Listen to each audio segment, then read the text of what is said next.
glad you tuned in. We're going to talk about the word triunity. Now, when we say that word triunity, most of us think about the triune Godhead or the Trinity. We think about God the Father, the Son, and the Holy Spirit. You know that God created us in His own image. The word declares it. Let us create them in our own image. Now, that image was not just about the physicality of what we see, 2 legs, 2 arms, and so forth.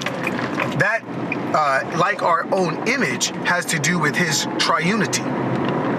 We are, just as God is a triune God, we are triune beings. We see our flesh, we see our skin, our bones, and the characteristics that make us individual to the naked eye. But understand that the eye is also a part of the flesh. The 5 senses that we have are a part of our flesh. Our sight, our hearing, our taste, our touch, all of these are a part, our feel, those are all part of the physical or the flesh element of who we are. But that element is also tied in with our mind, which is synonymous with our soul. Our soul and our mind are one. Now, there's a lot of different teachings and a lot of different interpretations, a lot of different articulations of the soul. But fundamentally, the soul and the mind are synonymous, okay? And we're going to get into that. We'll dig into that. Thirdly is your spirit. Your spirit is your essence or your energy.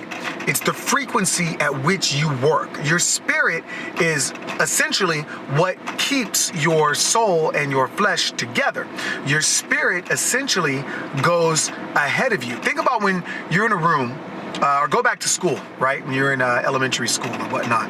And you and your friends, you're hanging out, you're talking or doing whatever, and then the teacher walks in or the principal walks in. All of a sudden, the whole atmosphere changes. Why? Because that principle brings a particular spirit. Or let's say that you're at a party and you're hanging out with some friends or whatnot, and a certain individual walks in. And that certain individual, man, they just bring a bad cloud. Or maybe they perk everything up and they bring more light to the situation.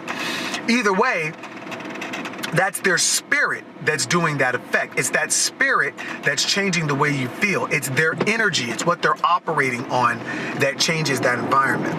So man is triune because he has a flesh body, a mental soul, and a spirit essence that work together to create the unity of man. Now we're going to discuss a lot deeper each one of these, the flesh, the spirit, and the soul. But that's another discussion for another drive. Until then, I'll see you soon.